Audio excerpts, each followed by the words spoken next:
ನಾನು ಡಿ.ಕೆ. ಶಿವಕುಮಾರ್ ಎಂಬ ಹೆಸರಿನಾದ ನಾನು ಕಾನೂನು ಮೂಲಕ ಸ್ಥಾಪಿತವಾದ ಭಾರತದ ಸಂವಿಧಾನ ವಿಷಯದಲ್ಲಿ ನಿಜವಾದ ಶ್ರದ್ಧೆ ಮತ್ತು ನಿಷ್ಠೆಯನ್ನು ಹೊಂದಿರುತ್ತೇನೆಂದು ನಾನು ಭಾರತದ ಸಾರ್ವಭೌಮತ್ವವನ್ನು ಮತ್ತು ಅಖಂಡತೆಯನ್ನು ಎತ್ತಿ ಹಿಡಿಯುತ್ತೇನೆಂದು ಮತ್ತು ಕರ್ನಾಟಕ ರಾಜ್ಯದ ಮುಖ್ಯಮಂತ್ರಿಯಾಗಿ ನನ್ನ ಕರ್ತವ್ಯವನ್ನು ಶ್ರದ್ಧಾಪೂರ್ವಕವಾಗಿ ಮತ್ತು ಅಂತಃಕರಣಪೂರ್ವಕವಾಗಿ ನಿರ್ವಹಿಸುತ್ತೇನೆಂದು ಭಯ ಅಥವಾ ಪಕ್ಷಾತೀತವಲ್ಲದೆ ರಾಗ ದ್ವೇಷವಿಲ್ಲದೆ ಎಲ್ಲ ಬಗೆಯ ಜನರಿಗೆ ಸಂವಿಧಾನಕ್ಕೆ ಮತ್ತು ಕಾನೂನಿಗೆ ಅನುಸಾರವಾಗಿ ನ್ಯಾಯಯುತವಾಗಿ ಮಾಡುತ್ತೇನೆಂದು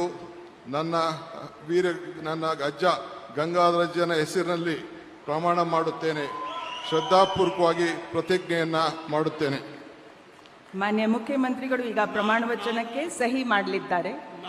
ನಾನು ಡಿ.ಕೆ. ಶಿವಕುಮಾರ್ ಎಂಬ ಹೆಸರಾದ ನಾನು ಕರ್ನಾಟಕ ರಾಜ್ಯದ ಮುಖ್ಯಮಂತ್ರಿಯಾಗಿ ನನ್ನ ಪರ್ಯಾಲೋಚನೆಗೆ ತರಲಾಗುವ ಅಥವಾ ನನಗೆ ತಿಳಿಯದೇ ಬರುವ ಯಾವುದೇ ವಿಷಯವನ್ನು ರಾಜ್ಯದ ಮುಖ್ಯಮಂತ್ರಿಯಾಗಿ ನನ್ನ ಕರ್ತವ್ಯವನ್ನು ಮುಕ್ತ ನಿರ್ವಹಣೆಯ ಅಗತ್ಯವಾಗುವುದೆಂದು ಸಂದರ್ಭದಲ್ಲಿ ಅಲ್ಲದೆ ಅನಾತ್ಯ ಯಾರೇ ವ್ಯಕ್ತಿಗೆ ಅಥವಾ ವ್ಯಕ್ತಿಗಳಿಗೆ ಪ್ರತ್ಯೇಕವಾಗಿ ಅಥವಾ ಪರೋಕ್ಷವಾಗಿ ತಿಳಿಸುವುದಿಲ್ಲ ಅಥವಾ ಬಹಿರಂಗಪಡಿಸುವುದಿಲ್ಲ ಎಂದು ನನ್ನ ಅಜ್ಜನ ವೀರ ಗಂಗಾಧರ ಅಜ್ಜರ ಹೆಸರಿನಲ್ಲಿ ಪ್ರಮಾಣ ಮಾಡುತ್ತೇನೆ. ಶ್ರದ್ಧಾಪೂರ್ವಕವಾಗಿ ಪ್ರತಿಜ್ಞೆಯನ್ನು ಮಾಡುತ್ತೇನೆ. ಧನ್ಯವಾದಗಳು ಸರ್.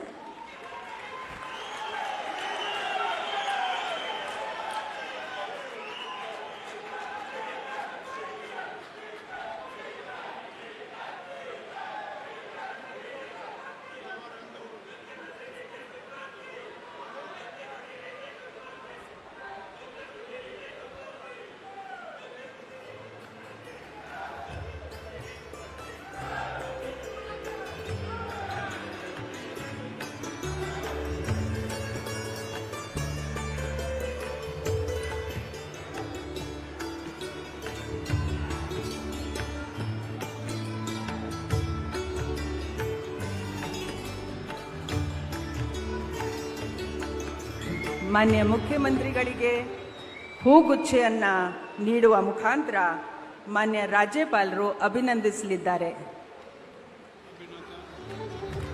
ಚಪ್ಪಾಳೆಯೊಂದಿಗೆ